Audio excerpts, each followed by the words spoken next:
Alors vous le savez peut-être, je collectionne des comics depuis très longtemps et c'est en 1996 que je me suis vraiment intéressé à la version originale. Et depuis, j'en achète comme une maladie, comme une addiction, comme un alcoolique. Boiré, c'est 8-6.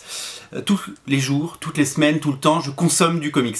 Donc des comics en version originale, j'en ai beaucoup. D'ailleurs, ma collection aujourd'hui est pas très bien rangée parce que je manque de boîtes comme ça, de shortbox. J'en manque beaucoup et ça m'attriste. Et donc du coup, un jour, il faudra que je m'occupe vraiment de ma collection. Comme on est confiné, j'ai eu une idée. Je me suis dit, tiens, je vais vous présenter tous les jours une box par jour, une shortbox par jour. Donc j'en ai pris une. Regardez ce qu'il y a marqué au crayon. Il y a marqué Wildstorm, c'est lourd. Hein. Alors je vais la poser et on va l'ouvrir ensemble. On va regarder ce qu'il y a dedans. Alors il y a des comics qui sont même pas rangés à l'intérieur, vous voyez. Donc la première box, elle est consacrée à Wildstorm. Donc on va regarder tout ce qu'il y a dans la boîte. Il y a des centaines de comics et on va regarder. Alors au-dessus il y a un numéro de Grifter, un one shot Grifter de Wildcats. Hop. Alors qu'est-ce qu'on a de beau? On a la mini-série Point Blank de Ed Brubaker avant qu'il soit super connu. Et ben j'ai les 5. J'ai les 5 numéros. Point Blank, c'était sorti chez Panini. J'ai les 5. C'est avant que Brubaker soit une méga star. Et ça avait enchaîné sur Sleepers avec Sean Phillips. Et ouais, Sleepers, c'était la version un peu adulte de l'univers Wildstorm, de l'univers DC. Qu'est-ce que j'ai d'autre? Ah là, j'ai un numéro 5 de la série DV8, de la série d'Humberto Ramos. Donc il doit y avoir les autres quelque part. Là, j'ai le 6. Vous voyez, je sais pas si vous vous souvenez de cette série DV8, c'était chouette. Numéro 14, hop, avec une couverture de Travis Charest. J'ai le numéro 15, c'est Tom Raney qui avait repris le dessin. Tom Raney, dessinateur de Stormwatch, bien entendu. Et le numéro 16, voilà. Et là, j'ai un Wetworks. Qui avait été, quand ils avaient relancé Wetworks avec Wild Sportaccio, donc qui avait créé Wetworks. Et il était revenu, et c'est Mike Carey qui scénarisait, le scénariste qui a travaillé longtemps sur les X-Men. Donc ça c'est un relaunch. Alors ça c'est des comics pas rangés typiquement. Alors maintenant on va être un peu méthodique. Donc ça on va le mettre là. Et on va regarder un petit peu ce qu'il y a. Donc je vais prendre un tas. Ah il y a des merveilles là. Je vais prendre un tas. Hop. Et on va le faire dans l'ordre. Alors là j'ai Gène Active. Alors Gen 13, on est sur Wildstorm. Gen 13, je sais pas si vous vous souvenez de Gen 13, Gen 13, il y a eu plein de séries, Gen 13 Bootleg, et plein de mini-séries. Alors typiquement, j'ai pas le numéro 1. C'est Terry Dodson qui fait la couverture, c'est chouette. C'est plutôt pas mal. J'ai le numéro 5 avec une couverture de Frank Whiteley. Donc Gen Active, c'était des mini-séries sur les séries en cours. Gen Active numéro 6 avec une couverture de Wild Sportaccio. C'était plein d'histoires courtes autour des Gen 13, des personnages de Gen 13. Alors ça c'est une pièce de musée. Gen 13 de Unreal World, c'était le premier comics de Humberto Ramos. Chez Wildstorm, regardez son dessin à l'époque était un petit peu funky, mais c'était chouette, c'était très chouette. J'ai Gen 13 spécial par Arthur Adams en 3D, avec les lunettes 3D. À l'époque, on faisait déjà des lunettes 3D et des épisodes. Alors la mini-série Gen 13 et Monkey Man et O'Brien.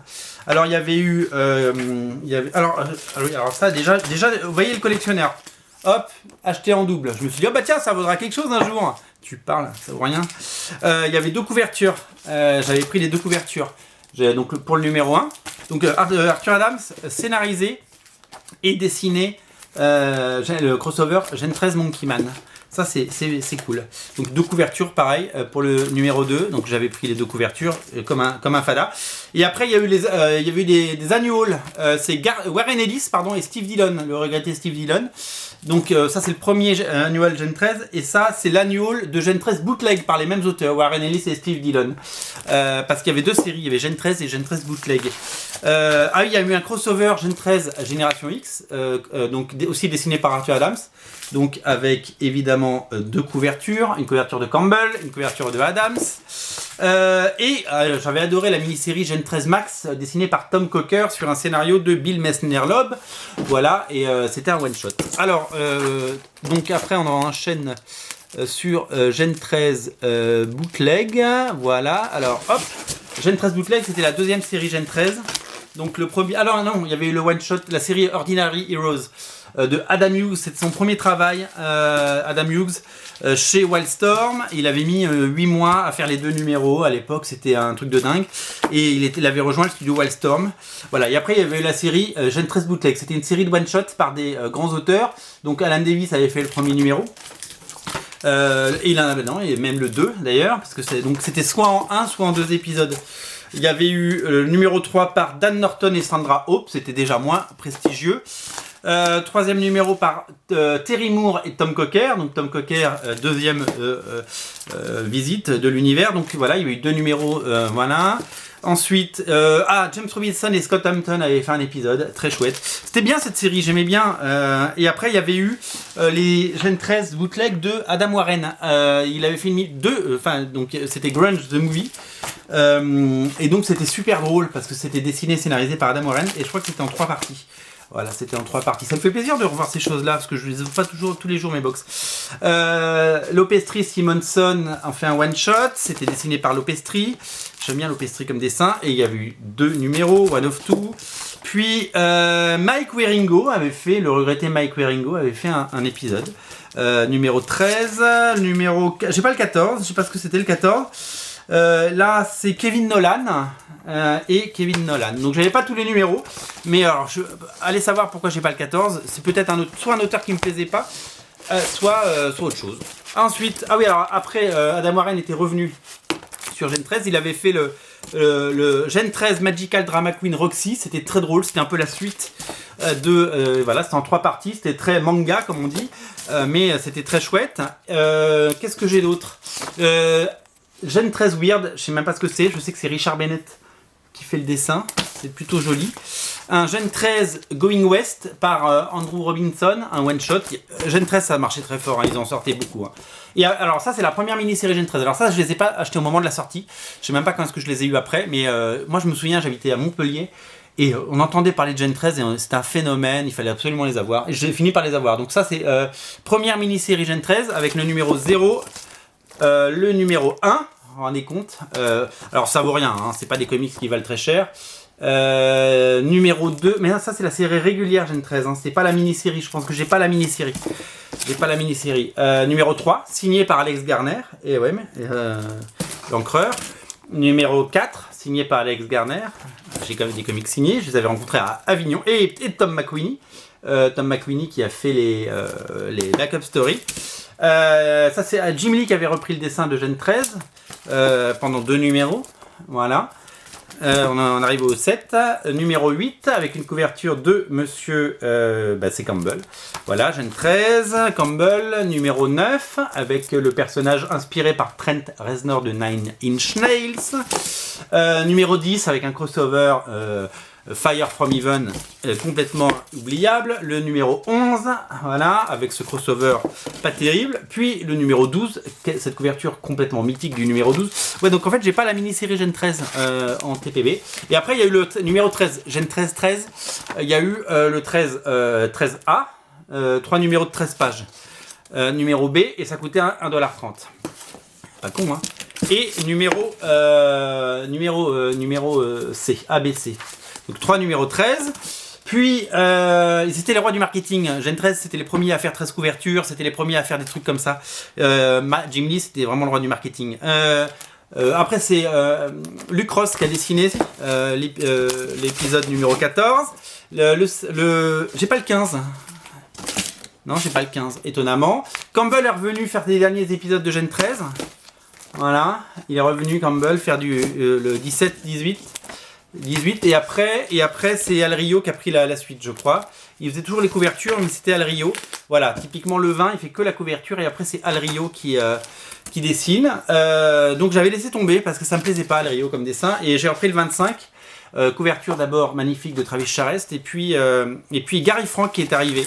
Et Gary Frank, ça m'a bien plu. Alors je sais que j'avais suivi toute la série Gary Frank, donc 26, 27, 28, 29, mais à la lecture c'était pas dingue, parce que le scénario de John Arcudi qui a fait beaucoup de Alien, c'était pas fou comme scénario. Voilà, mais j'aimais bien, c'est une habitude quoi, j'ai acheté Gen 13, j'aimais bien Gary Frank. Voilà, donc numéro 35 de Gen 13, on est allé jusqu'au 50, hein, 36, 37. Il en a fait, hein, Gary Frank, des épisodes. Hein. 38, avec, je crois que c'est une variante, ça. De cover. Hop, 39. 40. Disons, il en a fait, hein, Gary Frank, des numéros 41. Il bossait, Gary, hein. Et puis après, c'est Adam Warren qui a pris le scénario. Et regardez qui dessinait. Libermejo. Eh ouais, c'est Libermejo. Adam Warren, Libermejo, qui a repris. Adam Warren, il a repris le scénario. Il a fait un numéro tout seul, le numéro 60. Alors voilà, typiquement, j'ai plus tous les numéros à partir de là. Hein. Je passe du 44 au 60. Parce que j'aimais pas le dessin après. C'était Ed Benes après qui a repris le dessin. Numéro 64, donc je passe du 60 au 64. Le 65, celui-là il me plaît, je sais pas pourquoi je les ai pris ceux-là. L'épisode 66 qui s'appelait Meanwhile, il y a même Campbell qui a refait une page dedans. Voilà, il était revenu. Et puis après, Gen 13, c'est tout. Non, il y a eu plus de 50 numéros parce que je me suis arrêté là. Qu'est-ce que j'ai d'autre? J'ai un autre one-shot qui s'appelle Carney Folks. Il y a plein de dessinateurs dedans. Il y a Arthur Adams, Scott Williams, Kevin Nolan, Cam Smith, Lee Bermejo. Et c'est Bermejo qui fait la couverture, vous voyez. J'ai des trésors. Ça a été relancé Gen 13 après avec Chris Claremont et Ale Garza. Et ouais, ça a été relancé, voilà. Couverture de Jim Lee. Et puis, il me semblait que j'en avais d'autres, des trucs. Alors là, j'ai Stormwatch. Je vous parle souvent de Stormwatch et Authority. Ben moi, je les ai tous à partir du 37. J'ai eu les premiers numéros. Alors, je sais pas où ils sont. Je m'en suis peut-être séparé à une époque. Mais Stormwatch est devenu intéressant à l'arrivée de Warren Ellis et Tom Raney au numéro 37. Et donc ça a été réédité dans l'album Urban, les années Stormwatch Authority. Donc numéro 37, je les ai tous. Hein. 37, 38, 39, 40, 41, 42. Quand je vous dis que j'ai tout gardé, 43, 44, 45, 46, 47, l'épisode de Jim Lee, qui voulait relancer la série. Il disait allez, on va vendre des séries, mais là, la série n'intéressait plus personne. Le 48, signé par Tom Raney. Il le dessine et il l'a signé. Le 49, signé par Tom Raney. Et le 50, signé par Tom Raney également. Puis il avait quitté la série. Stormwatch a été relancé. Il y a eu d'abord un preview issues. C'était dessiné par Oscar Jiménez. Il y a eu le numéro 1, couverture de Richard Bennett. Je crois que j'ai d'autres couvertures. Couverture de Travis Charest. Hein. On achetait déjà beaucoup de comics avec les mêmes couvertures. Numéro 2, toujours par Jiménez. Et dès le numéro 3... couverture de Brian Hitch, qui a annoncé l'arrivée de Brian Hitch, et dès le numéro 4, Brian Hitch. Donc Stormwatch numéro 4, Stormwatch numéro 5. Tous ces épisodes de Stormwatch sont dans les deux albums Authority des années Stormwatch. Hein. Numéro 6, numéro 7, numéro 8, numéro 9. Alors ce relaunch de Stormwatch ça n'avait pas marché et du coup ils ont un peu tué la série. Numéro 10. Entre les deux, il y a eu un crossover entre le 10 et le 11 de Stormwatch. Il y a le crossover Wildcats Alien dans lequel il se passe quelques drames. Puis le numéro 11 qui est le dernier numéro de Stormwatch. Ça a été relancé après sous le titre Authority. Alors quand Authority a marché, il y a eu plein de mini-séries. Il y a eu la série Jenny Sparks notamment, qui était scénarisée par Mark Millar et dessinée par John McCrea. Donc 5 numéros. Numéro 2, numéro 3. J'ai pas un grand souvenir de cette mini-série. Hein. Numéro 4 et numéro 5. Mark Millar n'était pas encore une star. Et après, il y a eu la merveille, quoi, Authority. J'ai tous les numéros d'Authority à l'unité. Numéro 1. Ça va tomber, donc je vais pas les prendre comme ça. Hop, parce que là, ça va tomber. Attendez, qu'est-ce qui se passe? Voilà. Hop, alors, on continue. Numéro 2, Authority numéro 2, Authority numéro 3, Authority numéro 4, numéro 5, tout est plastifié, tout est protégé. Numéro 6, je les ai achetés à l'époque, mois par mois, j'adorais Authority. Authority, je l'ai en 5 éditions, hein, tellement j'aime ça, hein. Ça n'a pas de sens, mais je l'ai. Numéro 8, numéro 9, donc il y a eu 12 numéros par Warren Ellis et Brian Hitch, 10. Numéro 11, numéro 12, numéro 13, l'arrivée de Mark Millar et Frank Quitely, numéro 14, qu'est-ce que j'ai aimé ces comics, numéro 15, numéro 16, numéro 17, c'est Chris Weston qui reprend le dessin pour 2 numéros complètement bâclés, quel dommage. Ça a un peu gâché le truc. Puis Frank Quitely revient avec le 19. Le 20. Il y a un fill-in entre les deux parce qu'il voulait lancer la série. Je sais plus quoi, il voulait lancer une série, donc c'est Dozell Young et John McCrea qui font un épisode qui aurait jamais dû s'appeler Authority, mais il est dedans. Couverture de Quitely. Puis dernier épisode de Quitely, le 22. Après il quitte la série.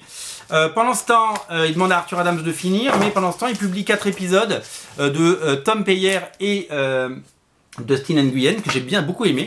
Voilà, donc le 23, le 24, le 25 et le 26. Puis Mark Millar revient pour finir son arc avec Arthur Adams au dessin qui devait faire 3 numéros mais qui n'en a fait que 2 parce qu'on lui a demandé de tout redessiner. Et le dernier c'est Gary Erskine qui le fait. Et donc voilà, et après Authority, il n'y a plus rien eu de bon. J'ai quand même des one-shots.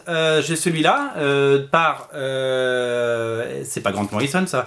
Si, peut-être. Grant Morrison et Irvine. J'ai celui-là, un annual, a priori c'est Libermade Joe, j'avais complètement oublié les licences de ce truc. Et après Authority Revolution qui n'a jamais été réédité par Urban, Ed Brubaker et Dustin Nguyen, c'est vachement bien, il y a 12 numéros et j'ai les 12. J'ai un très bon souvenir, je ne l'ai pas relu ce truc là mais j'ai un très bon souvenir de Authority Revolution. Alors il y a eu plein d'autres séries Authority. Par la suite, il y a eu plein d'autres séries, mais les autres séries sont pas forcément bonnes, donc à oublier. Voilà, 12 numéros de Authority Revolution. Je vais poser ça là. On arrive, voilà, hop, Authority Revolution. Ouais, ce serait bien que Urban réédite ça. Il y a 2 trucs qu'Urban n'a pas réédité, Authority Revolution et Death. Et voilà, et après Authority avait été relancé une nouvelle fois par Grant Morrison et Gene A. Il y avait eu 2 numéros et j'ai même une page originale de Gene A. Je suis très content de l'avoir, voilà. Donc ça c'est super chouette d'avoir ces épisodes là parce qu'après la série avait été voilà, la série avait été complètement oubliée. Voilà pour la première boîte. Rendez-vous demain pour une seconde boîte. Il y en a beaucoup, hein. On peut tenir longtemps. Le confinement peut durer. Je suis prêt. Salut!